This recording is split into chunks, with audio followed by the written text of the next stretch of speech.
Alors, en fait, aujourd'hui, c'est un message qui est un petit peu dans la continuité de ce que j'avais un petit peu apporté il y a 15 jours. Un message un peu particulier, mais je crois que c'est un sujet que les églises doivent connaître, car les églises, elles doivent être préparées. Et je crois que le message précédent, justement, sur les chardes de Paul, donne un bon tremplin, je dirais. Alors oui, c'est quoi ce message, Agathe? Vous me direz. J'ai peur de vous l'annoncer. Eh bien, c'est la persécution. Et c'est là que je perds les 3/4 des auditeurs. Mais ce qu'il y a, c'est que le Seigneur, dans sa bonté, il sait ce qui va se passer. Et il connaît les choses auxquelles on va être confronté, les choses qu'on va devoir vivre. Et parce que Dieu est vraiment bon, il veut préparer et avertir son Église. Amen. Alors, vraisemblablement que vous n'avez pas dû entendre beaucoup de messages sur la persécution. C'est sûr, c'est pas un sujet à succès et que probablement si je mets ça comme titre sur la vidéo, il risque pas beaucoup d'y avoir de vues. Enfin, mais l'objectif, il n'est pas là. Pourtant, si on se penche sur ce sujet et qu'on regarde ce que Dieu en dit, vous allez voir qu'il en est question un petit peu partout dans la parole, partout dans la Bible. Amen. Et tout particulièrement au travers des enseignements de Jésus et des apôtres, évidemment. Alors, c'est vrai que je parle souvent de creuser dans la parole, de rechercher. Et vous savez, au travers de ce sujet, ça me fait un petit peu penser à cette expérience quand vous avez décidé d'acheter un nouveau véhicule. Vous avez en tête votre modèle, vous avez en tête la marque et tout, et vous vous documentez, vous commencez à chercher, à vous renseigner sur le sujet. Et jusqu'à présent, vous ne faisiez pas trop attention, mais là, comme par hasard, dès que vous sortez, vous avez l'impression de la voir partout, cette voiture. Vous voyez un petit peu ce que je veux dire comme expérience? Eh ben, au travers de ce sujet, c'est un peu ça, dans la parole, que je me suis rendu compte, quoi. Au départ, on dit, parler de ça, hein, on en parle où? Et puis en fait, on s'en rend compte que un petit peu partout, on parle de ça. Donc, c'est un peu pareil. Vous savez, quand on commence à porter son intérêt, son attention dessus, on voit que partout, c'est présent. Et ça doit éveiller quelque chose en nous. Ça doit nous faire vraiment prendre conscience que ce sujet sur la persécution, c'est pas quelque chose qu'on doit un petit peu évacuer, minimiser et mettre de côté. Hein, non, j'ai pas trop envie de voir ça parce que ça me plaît pas. C'est pas un sujet que je suis fan. Ben oui, je suis bien d'accord, moi non plus. Hein, c'est pas un sujet qui me botte, mais c'est quelque chose qu'il nous faut entendre et qu'il nous faut apprendre et connaître afin d'être préparé. Pourquoi? Pourquoi il faut être préparé à ça? J'ai envie de vous dire, il y a une stratégie de guerre qui est une des meilleures manières pour gagner une victoire, c'est de prendre l'adversaire par surprise. Si vous êtes pris par surprise par la persécution, eh bien, vous risquez de ne pas pouvoir tenir bon et de ne pas pouvoir endurer et de rester dans la foi. Mais si vous êtes préparé à l'avance et que possiblement la persécution vient, parce que oui, hein, je suis désolée, mais ça fait partie de notre lot en tant que disciple. Eh bien, le fait qu'on soit déjà préparé à faire face à la persécution, ça va faire en sorte que l'ennemi, son effet de surprise, il est un petit peu annulé. Et alors, vous aurez déjà, j'oserais dire, gagné la moitié de la bataille. Amen. On prêche dans les églises sur la foi pour recevoir les promesses, la foi pour exercer l'autorité, la foi pour vaincre l'ennemi, mais on ne parle jamais de la foi pour endurer la persécution. Parce qu'en fin de compte, on aurait presque tendance à penser que... non, on peut penser, oui. La persécution vient pour nous ébranler dans notre foi. Plus exactement, la persécution vient à cause de notre foi. Dans Marc 10, verset 30, C'est un passage que j'ai donné justement dans le message précédent. Et c'est vrai que c'est un passage qui est une promesse. Et bien souvent, dans ce passage, on prend la partie du verset qui nous intéresse et on néglige un peu la suite. Donc Marc 10, verset 30. « Ne reçoivent au centuple présentement dans ce siècle-ci des maisons, des frères, des sœurs, des mères, des enfants et des terres. » Jusque-là, tout va bien? Avec des persécutions. Et c'est vrai qu'on a plutôt tendance à occulter cette partie du verset avec des persécutions. On veut bien le tout avant, mais après c'est compliqué. Et la plupart d'entre nous, lorsqu'on pense à la persécution, à ceux qui sont morts ou torturés, ceux qui ont été complètement dépouillés, ou ceux qui ont perdu ou leur travail, ou leur cercle de relations, on pourrait y voir quelque part peut-être comme un manque de foi. Mais c'est au contraire, c'est tout à fait l'inverse. C'est que la persécution vient parce que, justement, il y a la foi. La persécution vient parce que vous avez la foi. La persécution vient à cause de la foi. La persécution vient pour vous faire perdre votre foi. Dans Hébreux 11, verset 1, l'auteur nous dit, qu'est-ce que c'est que la foi? Or, la foi est une ferme assurance des choses que l'on espère et une démonstration, et dans la version Darby, il est dit une conviction des choses qu'on ne voit pas. Et si vous continuez la suite de ce chapitre, il y a toute une liste de personnes qui sont citées et qui sont là honorées pour leur foi.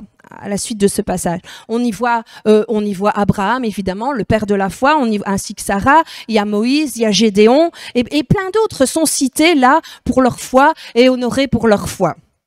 Mais si vous regardez à la fin de cette liste, au milieu de tous ces personnages, vous verrez qu'il y a une catégorie de personnes bien particulière plus loin. Donc on est toujours donc dans Hébreux 11 et on va prendre à partir du verset 35.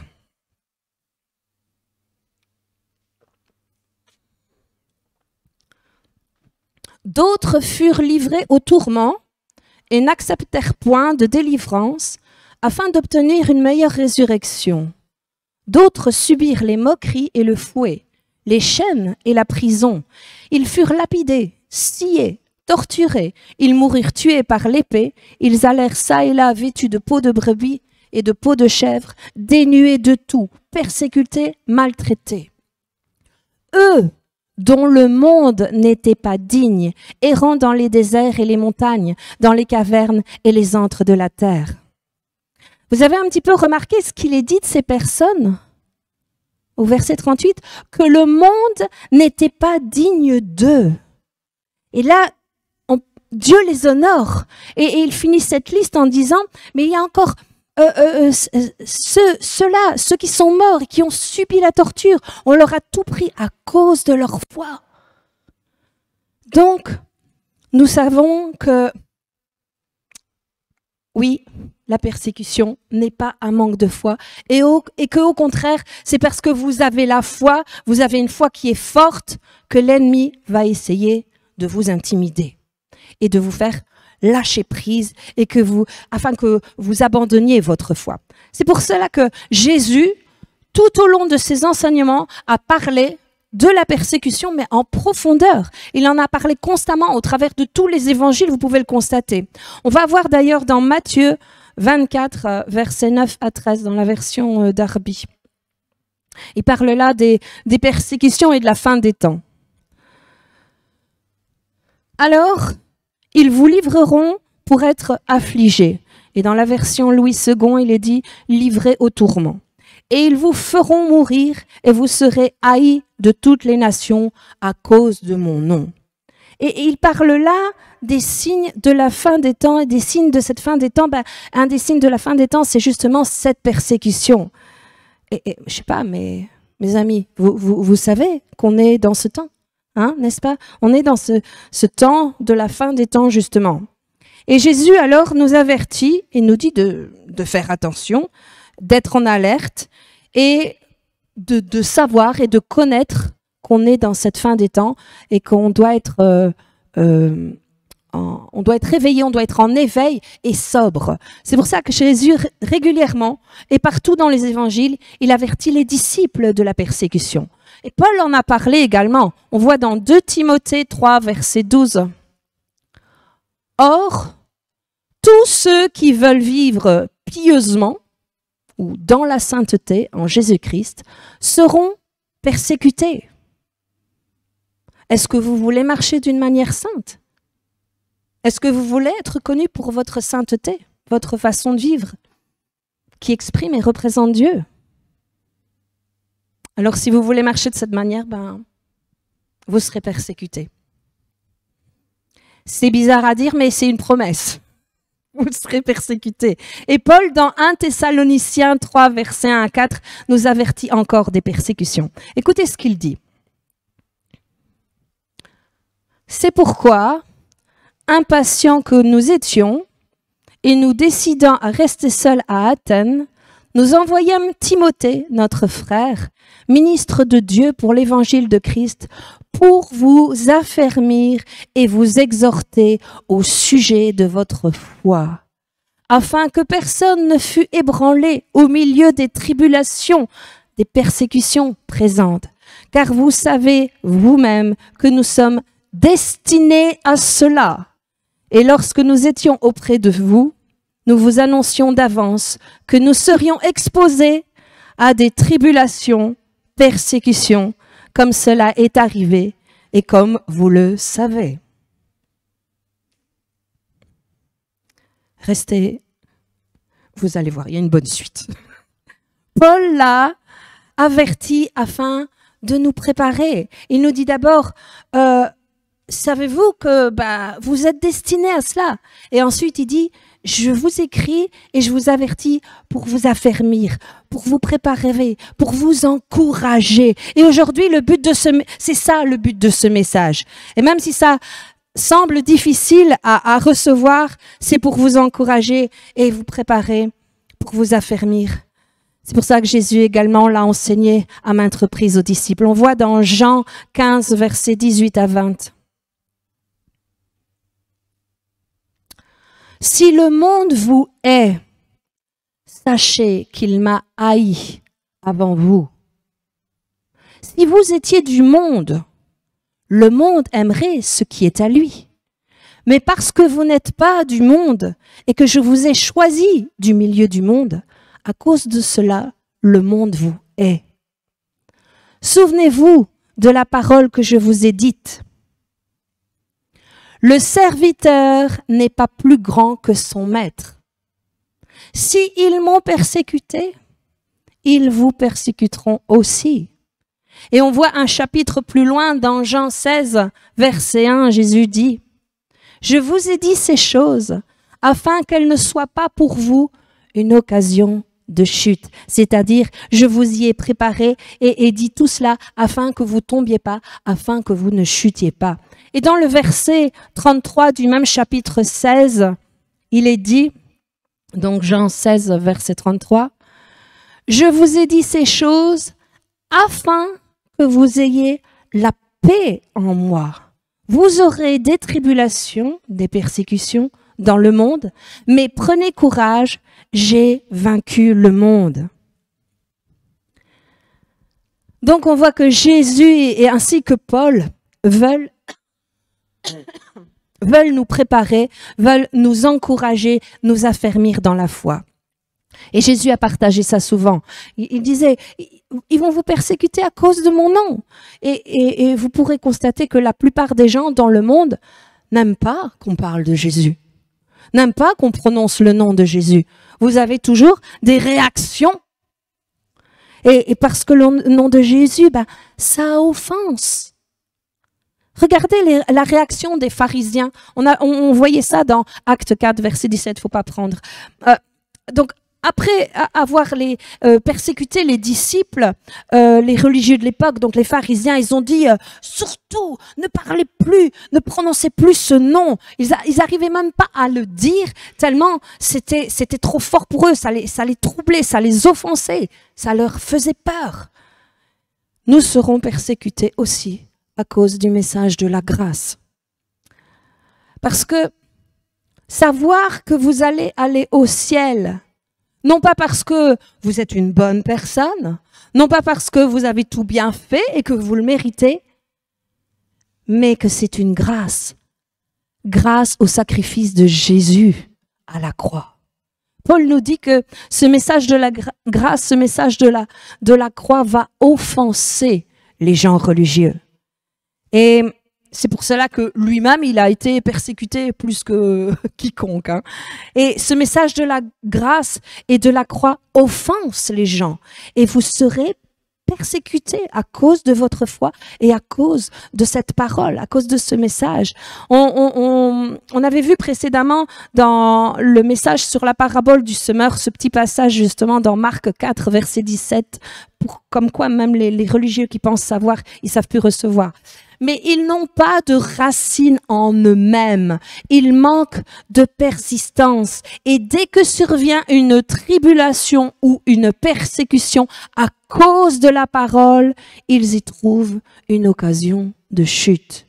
En fait, Jésus dit, vous allez connaître des tribulations et des persécutions à cause de la parole, parce que dès que vous acceptez la parole ou un message qui va vous faire de bien, qui va vous encourager, qui va vous élever, qui va vous affermir et vous faire avancer et faire en sorte que vous commencez à marcher par la foi, hein, parce que marcher par la foi, c'est marcher avec des signes et des prodiges. Ben oui, ces signes suivent ceux qui croient en son nom. Et il a dit, vous allez imposer les mains aux malades, vous allez chasser les démons, vous allez parler en d'autres langues, mais inexorablement, à cause de la parole et à cause de votre foi, ben, la persécution va venir. Les gens ne vont pas aimer. Les gens vont vous critiquer, parler contre vous, vous persécuter. Ah oui, ben, c'est vrai, pas forcément par la mort ou la torture, mais il y a plein de situations, et je pense que vous avez tous pu à un moment ou à un autre vivre ça. Ça peut être par le licenciement ou pour faire des pressions sur vous afin de vous faire lâcher prise et de vous faire abandonner votre foi en Jésus-Christ. Je me souviens de Michel, de mon père. Il était avant d'être dans le ministère, il était professeur. Il était professeur en publicité en école de formation professionnelle. Et il était converti et c'était un disciple. Et il ne pouvait pas s'empêcher d'annoncer la parole. Il ne pouvait pas, partout où il allait, il parlait de Jésus. Et, ben oui, quand vous êtes prof, c'est facile, vous avez un auditoire. Il ne ratait pas l'occasion. Et on lui a un petit peu tapé sur les doigts en disant, écoute, Michel, il faut que tu arrêtes. Il n'est plus question de ça ici. Alors, vous connaissez Michel? Non, il ne peut pas se taire. Il ne peut pas se taire parce que c'est trop important. Le message de l'évangile était trop important. Et évidemment, il a continué. Il a continué à parler de Jésus. Il a continué à évangéliser. Et du coup, ben, on l'a licencié. On dit, on t'avait prévenu. T'es viré. T'es viré parce que tu témoignes. Et donc, ce directeur l'a viré. Mais vous savez, quelques mois après, ce même directeur a été viré. Donc, je ne sais pas, la justice de Dieu, mais bon, tout ça pour vous dire que ils vont mettre pression pour que vous vous taisiez. Et la première des choses à faire pour être préparé, c'est de savoir que c'est pas personnel, que c'est pas quelque chose contre moi personnellement, c'est pas après moi que les gens en ont. Hein, il faut surtout pas que vous le preniez personnellement, parce que là, encore une fois, c'est une ruse du diable pour vous anéantir. Parce que vous allez vous sentir en dessous de tout. Mais au contraire, je dirais même mieux, prenez ça comme je dirais pas un compliment, mais c'est que, rappelez-vous ce que Jésus dit. Hein, quelque part, il faut se méfier. Si tout le monde parle bien de vous, hein, parce que il disait que lorsqu'on marche par la grâce, par la foi, comme un véritable disciple de Jésus-Christ, on va être persécuté parce que quelque part, c'est un royaume contre un royaume. C'est une confrontation entre le royaume de Dieu et le royaume de Satan. Et se laisser intimider par la persécution ou lâcher prise ou abandonner d'autres fois, parce que on va donner importance à cette intimidation, on va donner voix à ça, eh ben, c'est juste pour faire en sorte de vous clouer le bec, j'oserais dire. Que vous fermiez votre bouche et que vous arrêtiez de témoigner et que vous arrêtiez d'imposer les mains aux malades et que vous arrêtiez de dire que Dieu est bon et que Jésus est le sauveur, qu'il est la voie et la vérité. C'est ça que la persécution veut faire. Vous faire abandonner votre témoignage et vos déclarations de la parole de Dieu et vous empêcher de parler de la bonté et de l'amour de Dieu.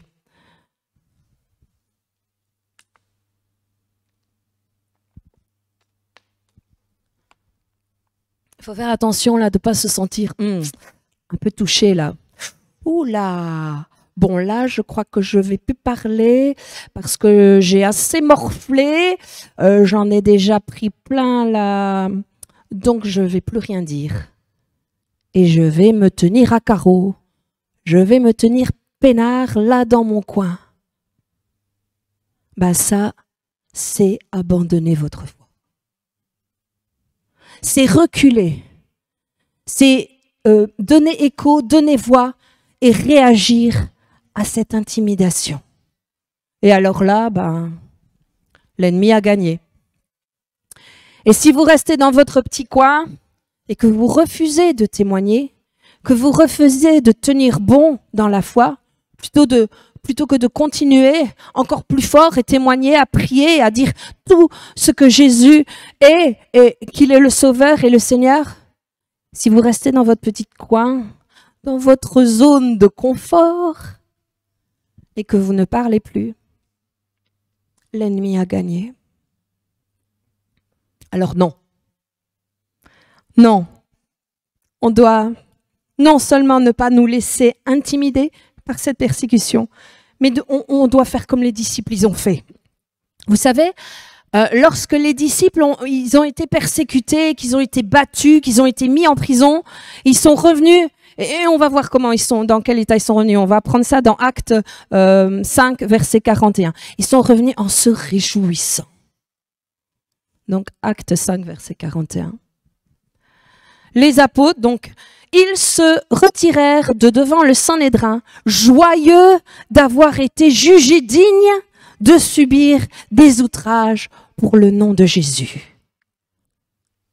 On dirait ils sont complètement allumés, là, les apôtres, mais on a été trouvés dignes de souffrir pour le nom de Jésus.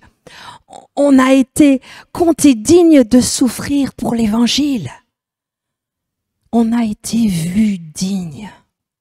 Et non seulement ils se sont réjouis, mais ils sont revenus vers les autres en célébrant.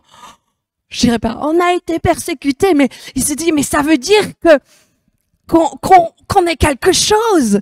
Parce que ça veut dire que quand vous êtes persécutés, vous commencez à ressembler au Maître, à ressembler à Christ. Vous commencez à parler et à agir comme Jésus. Et c'est ça qui dérange le monde. Alors n'abandonnez pas. Amen. Et au contraire, comme les disciples, réjouissez-vous en disant oh, « Je commence à ressembler au Maître ». Et comme les disciples, vous allez du coup parler avec encore plus de force et vous allez multiplier votre témoignage. Et ça veut dire aussi que devant tout cela, il faudra avoir un cœur ferme. Il faudra prendre une décision ferme, être averti et prendre une décision qui est de qualité.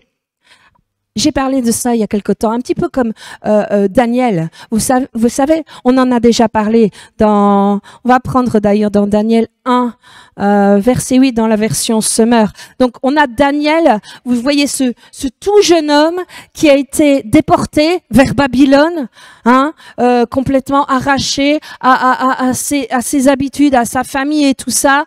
Et on le met dans une ville. Babylone, on sait que c'est le symbole du monde, c'est le symbole de la corruption et de toutes les choses mauvaises. Mais qu'est-ce qui se passe dans le cœur de Daniel? Daniel a résolu dans son cœur. Il a pris une décision qui allait à contre-courant des tendances du monde, des tendances de Babylone. Donc on voit ce verset. Daniel prit dans son cœur la résolution de ne pas se rendre impur. La version Louis II dit de ne pas se souiller. Il n'a pas voulu s'identifier au monde. Il n'a pas gardé même sa foi pour lui-même, dans son petit coin. Je veux déranger personne et on me fichera la paix. Non, regardez, on voit même que dans la suite du passage, il demande même au chef des eunuques de ne pas l'obliger à se souiller. Et tous étaient au courant de la position du cœur de Daniel. D'ailleurs, c'est pour ça qu'on va lui faire des misères après. Donc, parce que vous voyez un chrétien qui garde sa foi pour lui-même, sous prétexte qu'il ne faut pas offenser et qui est prêt même à faire certaines concessions pour pas déplaire au monde, eh bien, c'est un chrétien qui se laisse intimider par le monde. Et j'oserais dire, il n'est pas vraiment un disciple. Vous savez ce que la Bible nous dit à propos justement d'un disciple? Un disciple, c'est quelqu'un qui est prêt à porter sa propre croix. Un disciple, c'est quelqu'un qui est prêt à mourir à sa propre réputation, à son propre confort, à sa propre notoriété, à son propre bien-être, à sa propre sécurité. Pour un disciple, ces choses-là, c'est pas sa priorité. Regardez dans Luc 9, verset 22, Jésus parle là de qui est véritablement un disciple. Il dit, si vous voulez me suivre, si vous voulez me ressembler et que vous voulez marcher comme moi, on va prendre donc Luc 9, verset 22 dans la version Darby. Il faut que le Fils de l'homme souffre beaucoup et qu'il soit rejeté des anciens et des principaux sacrificateurs et des scribes, et qu'il soit mis à mort et qu'il soit ressuscité le 3e jour. Et il disait à tous, « Si quelqu'un veut venir après moi, qu'il renonce à lui-même. Si quelqu'un veut me ressembler, agir comme moi, qu'il renonce à ses ambitions, qu'il renonce à sa réputation, qu'il renonce à son confort. » Je paraphrase ici. On continue. « Et qu'il prenne sa croix chaque jour et me suive. » Verset 24. « Car quiconque voudra sauver sa vie, sa réputation, ses ambitions, son confort, la perdra. Et quiconque perdra sa vie, ses ambitions, sa réputation, son confort, pour l'amour de moi, pour l'évangile, celui-là la sauvera. Car quiconque aura honte de moi et de mes paroles, le Fils de l'homme aura honte de lui quand il viendra dans sa gloire. » En fait, c'est comme si Jésus nous disait, si vous voulez être mon disciple, pas juste quelqu'un qui me suit simplement parce que je guéris, parce que je bénis, pas quelqu'un qui me suit pour le confort que je peux lui apporter dans sa vie, non. Mais si vous voulez être mon disciple, vous allez devoir être disposé à mourir à votre propre vie, à vos ambitions, à votre réputation et votre confort. Vous allez devoir porter votre croix, vous allez devoir mourir à vous-même. Mais la promesse, elle est que si vous êtes prêt et disposé à le faire, vous allez recevoir bien plus. Amen. Rappelez-vous ce verset qu'on a vu en tout début dans Marc. Donc, si vous laissez tout derrière vous pour l'évangile, pour Christ, vous allez recevoir au centuple dans cette vie, mais avec des tribulations. Eh bien, dans Apocalypse 12, verset 11, là encore, il y a un verset que l'on connaît, mais encore une fois, on retient la première partie et on évacue la fin. Voyez, je suis désolée, mais ça va pas l'un sans l'autre. C'est un tout. Ça vient ensemble. Donc Apocalypse 12, version Darby.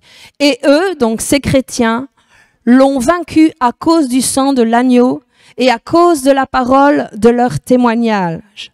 Jusque-là, ok, super. Et ils n'ont pas aimé leur vie, même jusqu'à la mort. Et on a vu dans Hébreux 11 que pour certains, c'était pas seulement une mort spirituelle, de leur réputation, de leur ambition ou de leur confort, mais que là, il était bien question d'une mort physique. C'est vrai, pour certains, c'est un fait, ils vont peut-être perdre la vie. On a assez de retours, justement, avec notamment Porte Ouverte pour tous ces pays où les chrétiens sont persécutés, que ce soit en Corée du Nord, que ce soit en Chine et encore d'autres pays. Mais quelque part, le fait de ça doit nous permettre de réfléchir et de pouvoir nous poser la question, et moi? Si ma vie physique était menacée avec la condition de la sauver si je renie Jésus, est-ce que je suis prêt à perdre ma vie vraiment? Sommes-nous prêts à tout perdre, même notre vie, pour garder notre foi? Je sais pas, je crois que c'est une question qu'on doit se poser pour qu'on voit quel genre de disciple on est. Vous savez, j'ai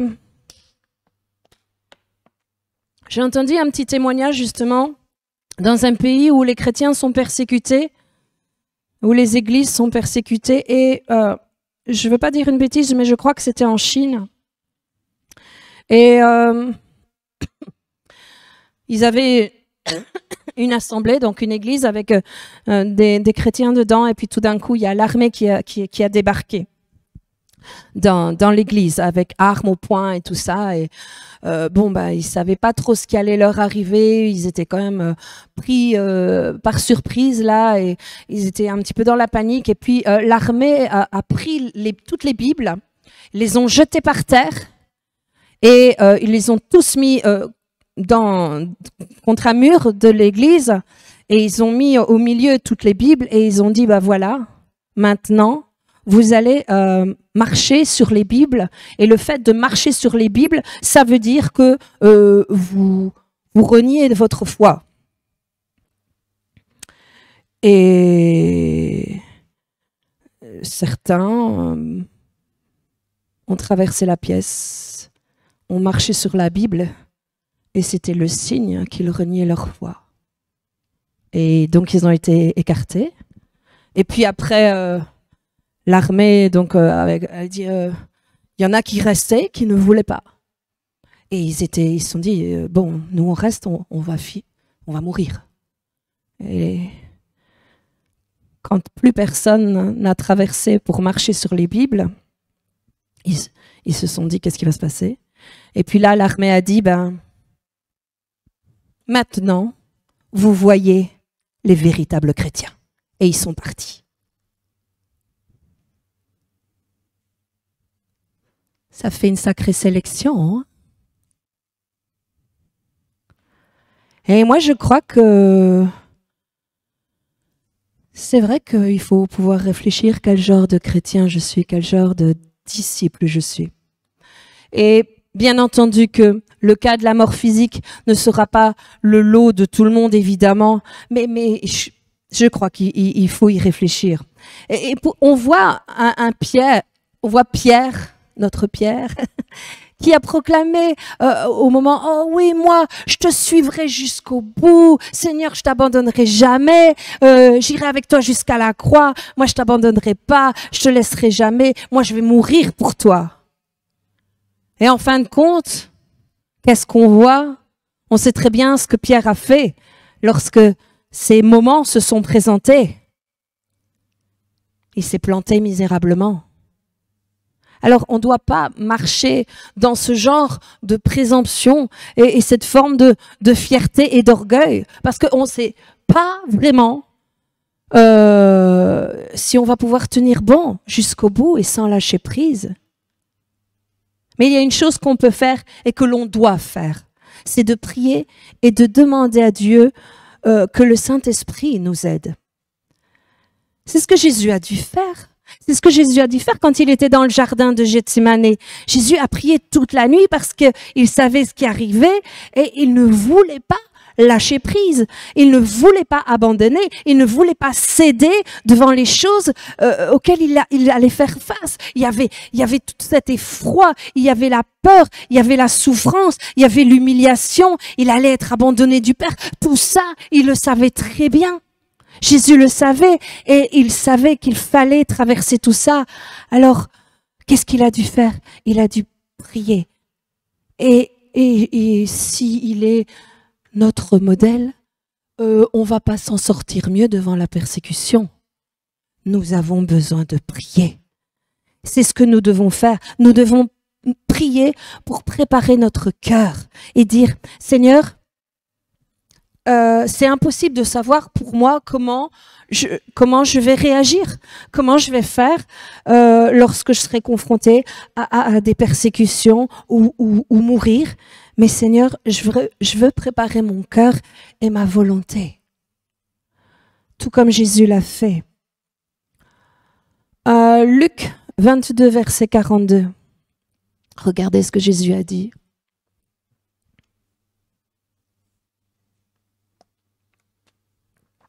Luc 22, 42. Père, si tu voulais éloigner de moi cette coupe, toutefois que ma volonté ne se fasse pas, mais la tienne. Vous savez, c'est aussi pour ça que Jésus, il avait sollicité Pierre à venir prier avec lui toute la nuit. Parce qu'il savait ce que Pierre allait faire. Il savait comment Pierre allait réagir. Et parce que Pierre, il n'a pas préparé son cœur, et parce qu'il était dans la présomption, et qu'il disait qu'il ferait ceci, je ferais cela. Non, il n'a pas préparé son cœur comme Daniel. Hein? Daniel avait résolu dans son cœur. Et qu'est-ce que Pierre a fait face à la persécution? Il a renié Jésus. Et 3 fois. Alors oui, c'est un moment de faiblesse, c'est vrai, dans sa chair. Et c'est pour ça que nous devons nous préparer et préparer nos cœurs. Et qu'est-ce que Jésus a fait dans ces instants-là pour tenir et persévérer? On va prendre Hébreux 12, verset 2, version Darby.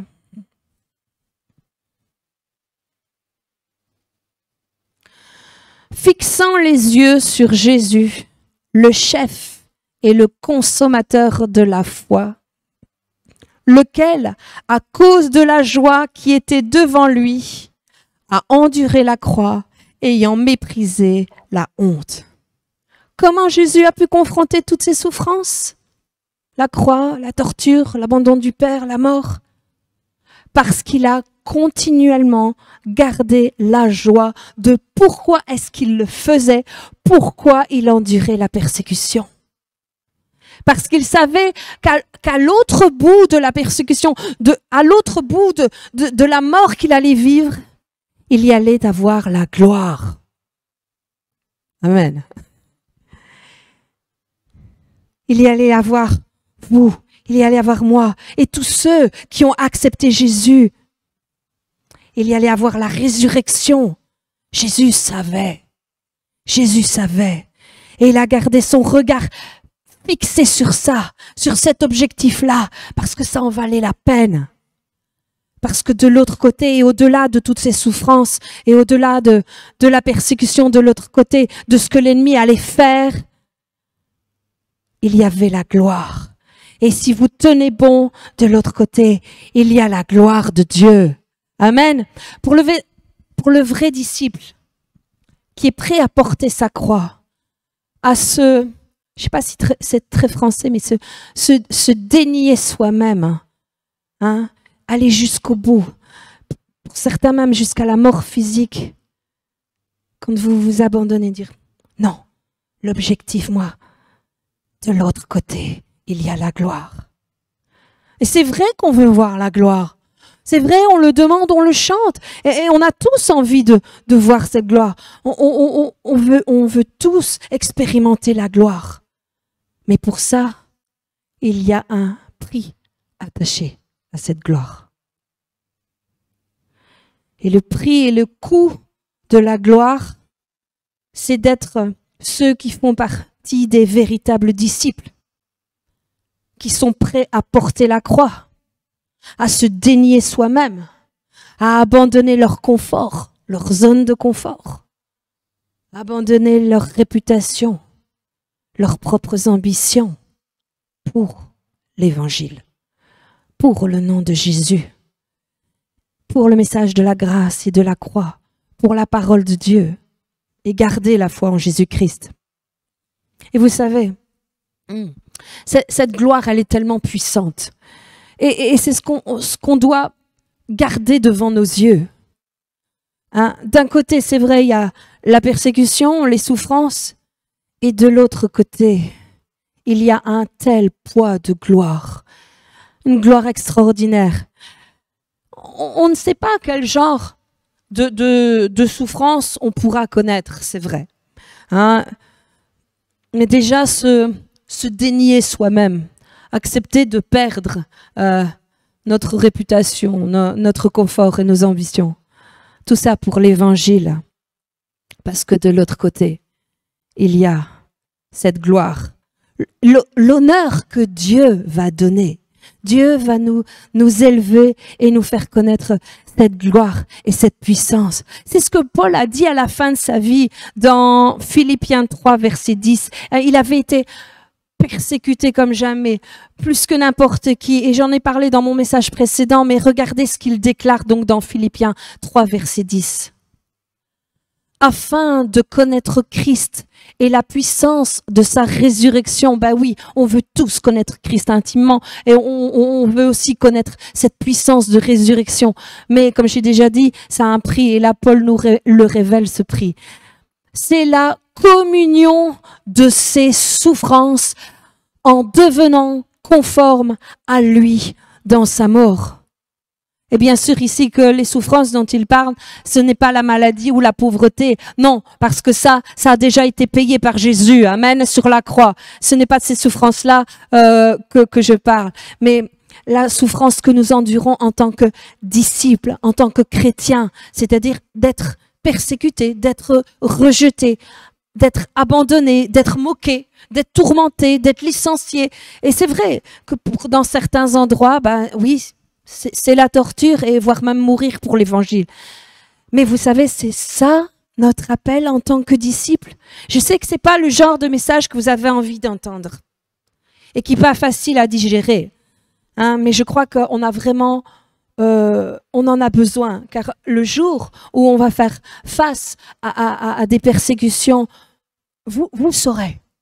Vous vous en souviendrez et vous serez heureux d'être préparés et d'avoir prié et d'avoir préparé votre cœur et d'avoir été avertis. Amen.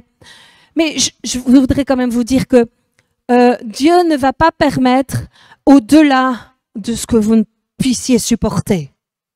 Hein? Il ne permettra pas que plus vous soit imposé et au-delà de ce que vous puissiez surmonter et traverser. Mais sachez qu'avec cette persécution, ben, Dieu dispense une grâce bien particulière. Et c'est là notre réconfort.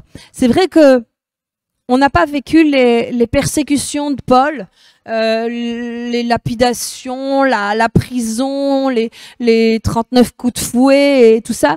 Mais vous savez très bien que lorsque vous parlez de Jésus et que vous amenez l'évangile, ben, les gens religieux, ils réagissent parce que ça leur plaît pas.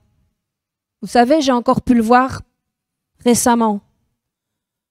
Il y avait des commentaires haineux en dessous des vidéos. Des religieux haineux avec des commentaires en dessous. Et en plus, si vous êtes une femme, mais bon, c'est pas grave. Je veux voir la gloire. Et quand ces choses arrivent, il faut se réjouir. Il faut faire comme les disciples. Je commence à ressembler au Maître. Amen. Il faut nous réjouir parce que on fait quelque chose de bon. Oui, parce qu'on est persécuté. Si vous dites, il faut vous dire que vous êtes dans le bon quand ça arrive. Alors, perdez pas courage et réjouissez-vous et sachez et retenez que de l'autre côté, il y a la gloire de Dieu. Il y a cette récompense qui vient directement de Dieu. Mais aussi qu'au travers de cette persécution, il y a une grâce qui est disponible. Rappelez-vous Paul, j'en ai parlé donc il y a 15 jours. Hein, il a été persécuté par un démon de Satan qui lui a été assigné afin de le souffleter. Hein. Souffleter, j'avais expliqué que c'était coup après coup, coup après coup. Et Paul a demandé par 3 fois à Dieu de l'enlever. Et Dieu a dit, bon, je vais paraphraser, hein, mais non Paul, je peux pas arrêter la persécution. Elle fait partie du package du véritable chrétien, du véritable disciple. Mais ma grâce est suffisante pour toi. Dieu n'arrête pas la persécution parce que nous ne sommes pas de son monde, mais nous sommes dans ce monde.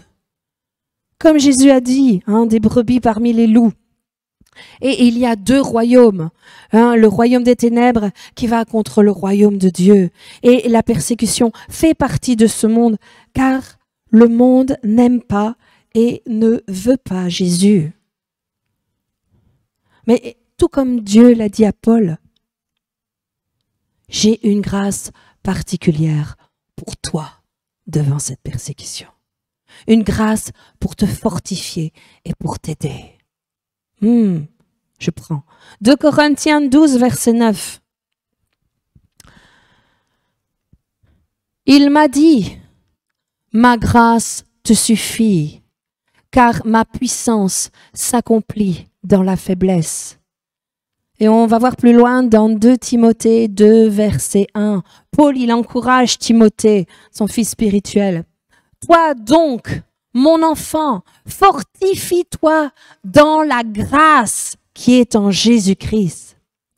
Alors, quand nous faisons face à la persécution, on doit apprendre à nous fortifier dans cette grâce qui est là pour nous, disponible.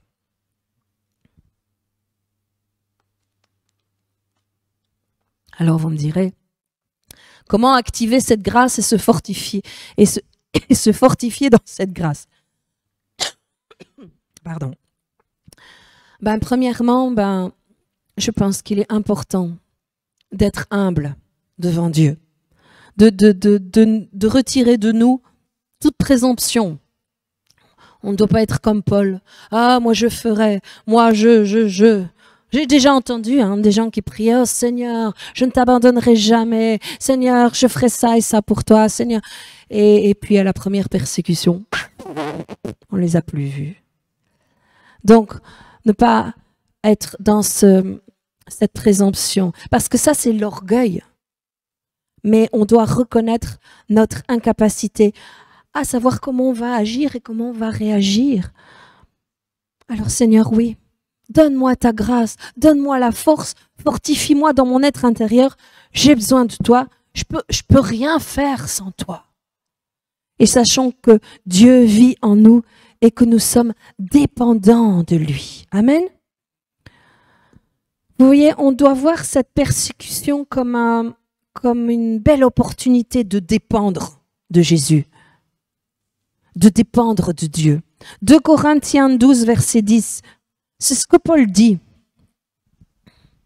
C'est pourquoi je me plais dans les faiblesses, dans les outrages, dans les calamités, dans les persécutions, dans les détresses pour Christ. Car quand je suis faible, c'est alors que je suis fort.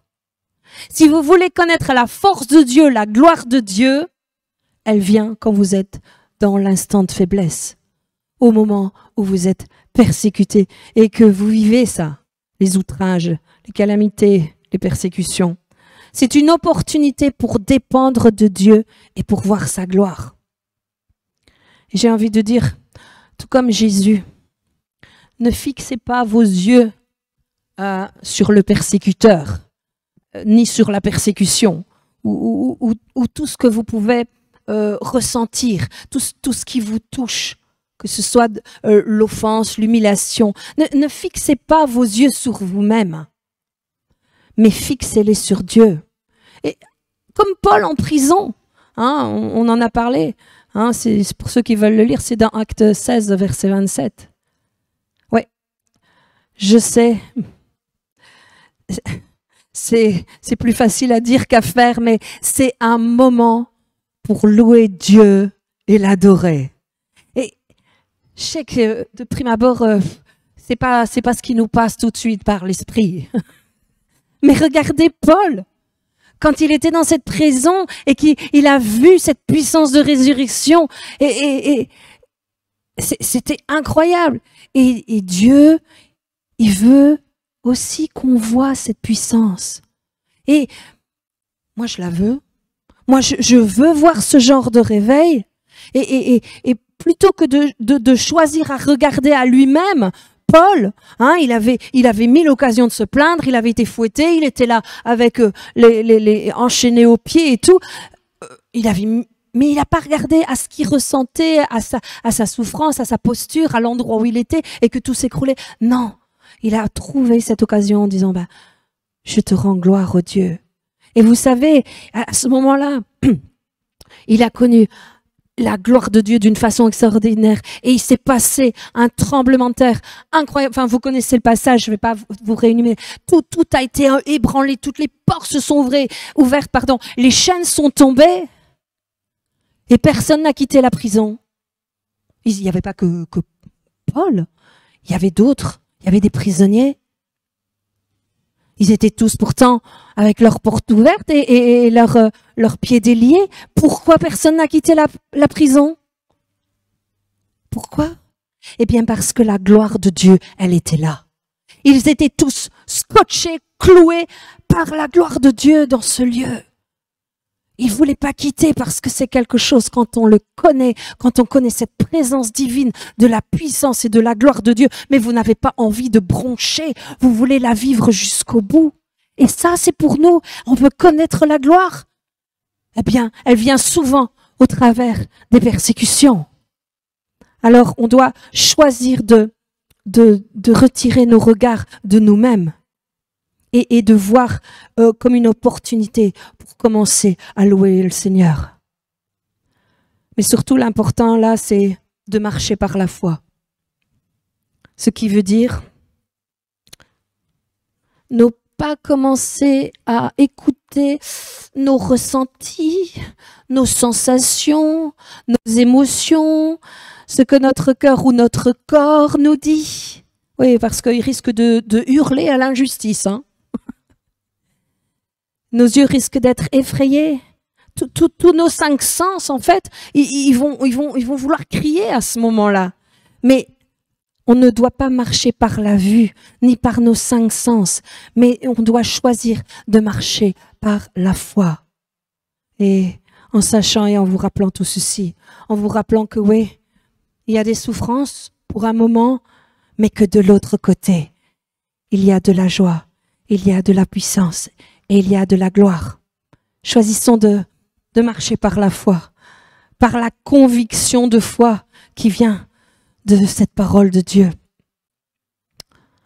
Vous savez donc, pour résumer, quand on est persécuté, c'est pour nous intimider, pour nous fermer la bouche, afin qu'on reste dans notre coin, hein, comme un bon petit chrétien qui ne fait pas de bruit et qui n'offense personne, mais qui, tout compte fait rien du tout. Mais si vous refusez d'être intimidé, eh bien, soyez comme les apôtres. Priez pour que vous ayez du courage, plus de force, comme dans Acte 4, versets 29 à 30. On va lire ça.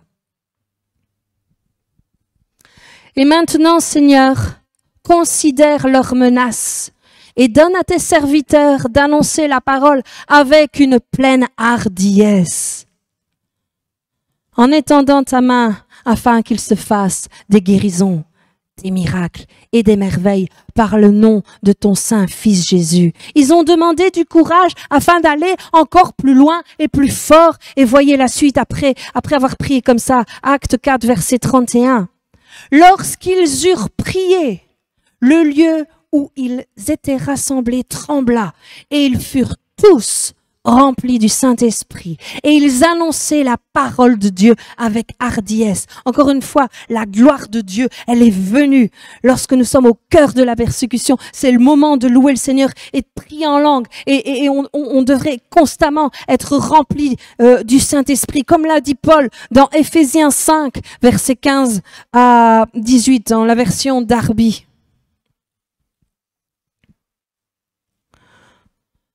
Prenez donc garde à marcher soigneusement, non pas comme étant dépourvus de sagesse, mais comme étant sages, saisissant l'occasion parce que les jours sont mauvais. C'est pourquoi ne soyez pas sans intelligence, mais comprenez quelle est la volonté du Seigneur. Et ne vous enivrez pas de vin, en quoi il y a de la dissolution, ou pour certaines versions, c'est de la débauche.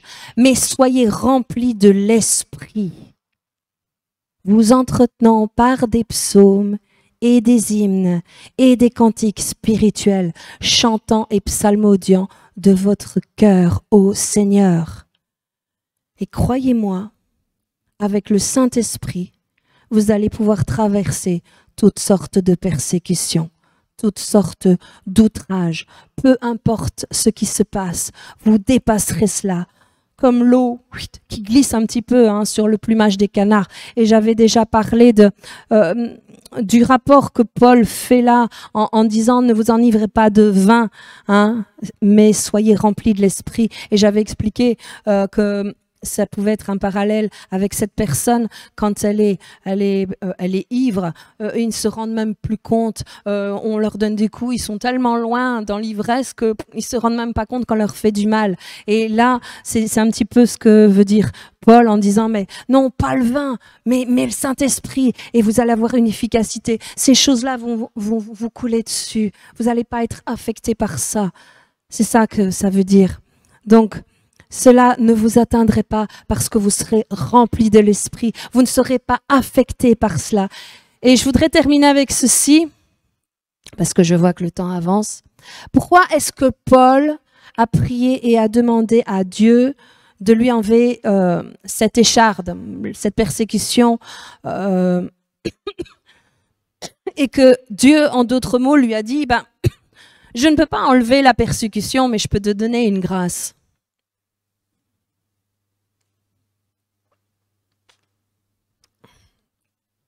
Pourquoi?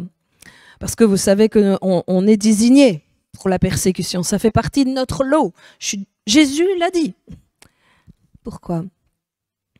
Parce que Dieu aime le persécuteur. Il l'aime. C'est une personne que Dieu veut atteindre.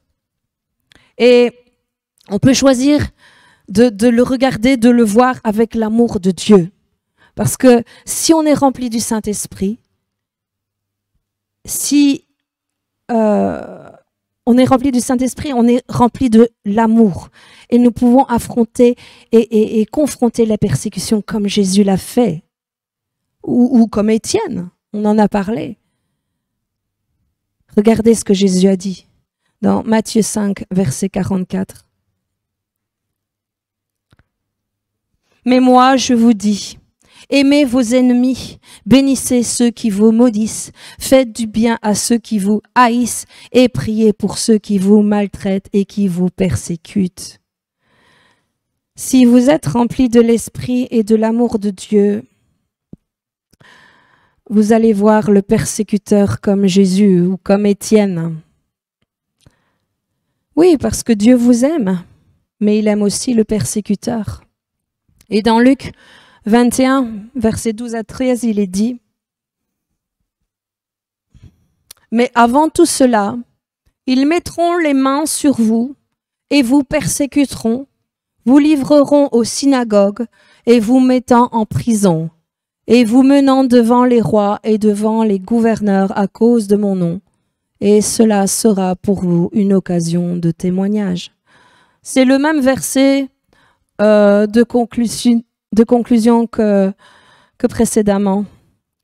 Et j'avais terminé sur la lapidation d'Étienne, qui a permis en fait le salut de Paul. Parce que Étienne était là en train de mourir, en train d'être lapidé, mais justement, il voyait la gloire de Dieu. Et Étienne a fait tout comme Jésus. Père, pardonne-leur, ils savent pas ce qu'ils font. Et il y avait Paul, qui s'appelait pas encore Paul à ce moment-là, mais qui s'appelait Saul, et qui était là avec les religieux et tout, et il tenait même les manteaux de ceux qui étaient en train de lapider Étienne. Et il était au spectacle de tout ça. Et il voyait Étienne aimer le persécuteur. Et quelque part, il était interloqué, abasourdi. Mais comment est-ce possible de continuer de proclamer le nom de Jésus, de proclamer l'amour, alors qu'il est en train d'être mis à mort? C'est quelque chose qui, dans le cœur et dans l'esprit de Paul, de Saul à ce moment-là, était... Mais c'était incroyable. Ça a percuté son esprit, ça a percuté, cette image était tellement forte. C'est pour ça que sur la route de Damas, il lui est arrivé ce qu'il est arrivé, hein, une grande lumière, et il est tombé de sa monture, et Jésus lui a parlé, et lui a dit, « Saul, pourquoi me persécutes-tu ? Je suis Jésus que tu persécutes. Il te serait dur de regimber contre les aiguillons. » Et regimber, ça veut dire résister en refusant. Et si vous vous demandez ce que ce passage veut dire, eh bien, ça veut dire, c'était tellement présent dans son esprit, ça le hantait, cette image d'Étienne, qu'il ne pouvait pas s'en débarrasser. Et c'est ça que ça veut dire. C'est cette épine dans la chair qui était difficile de se débarrasser. Cette image d'Étienne persécuté et plein d'amour qui voyait la gloire de Dieu, c'était une image dont il ne pouvait pas se débarrasser. Et tout cela, ça le secouait. Et c'est comme ça qu'il a découvert Jésus, une image de l'amour de Dieu, et qui a fait en sorte qu'il a reconnu Jésus comme Seigneur et Sauveur. Amen. Et parfois on se dit, mais quel prix payer, Étienne, pour Paul? Mais regardez tout le travail de Paul. Alors parfois, si on doit passer par des petites persécutions, il sera pour vous une occasion de témoignage. Amen. Voilà, je veux que vous regardiez ça sous un autre... Tu veux dire quelque chose?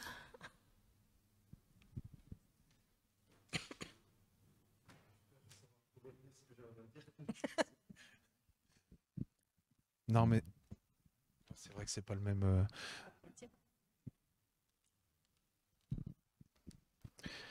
C'est vrai qu'Agathe disait que voilà, on n'était pas prêt à entendre ce genre de choses.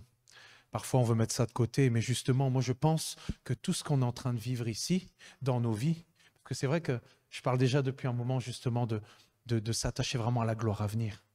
Et je pense que tout ce qui est ici, quand on voit le monde, comment il tourne, et on en parlait avec Rosemary, je pense que oui, effectivement, avec, je dirais, sous le nom, sous le coup de la laïcité, sous le coup de certaines religions, je pense que oui, il y aura une persécution et nous vivrons, je pense, dans cette persécution. Et de toute façon, comme l'a dit Agathe, là où il y a la foi, là où il y a les miracles, là où il y a les prodiges, il y a la persécution. Et juste pour remémorer un petit peu ce qui s'est passé sur la ville de Tournai, c'est un exemple parfait. Ils ont fait des miracles, les chantres allaient dans les rues, ils louaient Dieu, il y avait un réveil qui était là. Il y avait un réveil des consciences. Ils étaient en train de se réveiller. Et ce qui s'est passé par après, qu'est-ce qui s'est passé? Il y a eu des miracles, il y a eu des prodiges, il y a eu des guérisons. Mais là où il y a eu la guérison, là où il y a eu la foi, là où il y a eu le réveil, il y a eu aussi la persécution.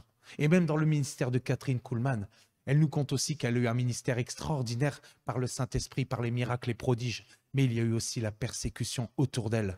Et je pense qu'on est on sera aussi appelé à être persécuté aussi. C'est ce qu'on disait avec Rosemary. Et j'allais parler d'Étienne, mais Agathe l'a fait.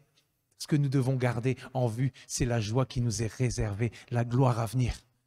Le Seigneur lui a permis de voir, le Père a permis de voir Jésus à la droite du Père, la gloire à venir. Nous devons nous attacher à cela.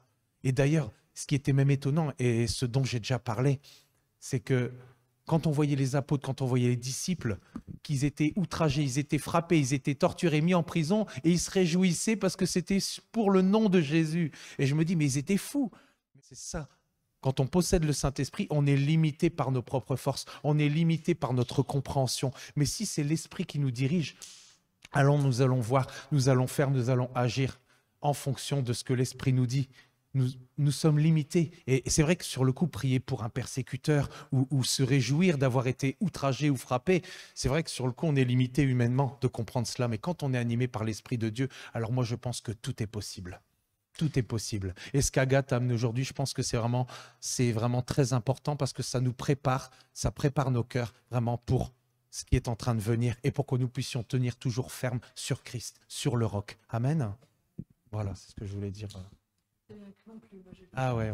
Ben ça va, écoutez, je vous souhaite vraiment un bon dimanche à tous et aussi à tous ceux qui nous regardent et de continuer vraiment de persévérer et de vraiment avoir en tête dans notre cœur vraiment la gloire qui nous est réservée dans les cieux, dans le royaume du Père. Amen. Alors je vous dis bon dimanche et je vous dis à demain alors.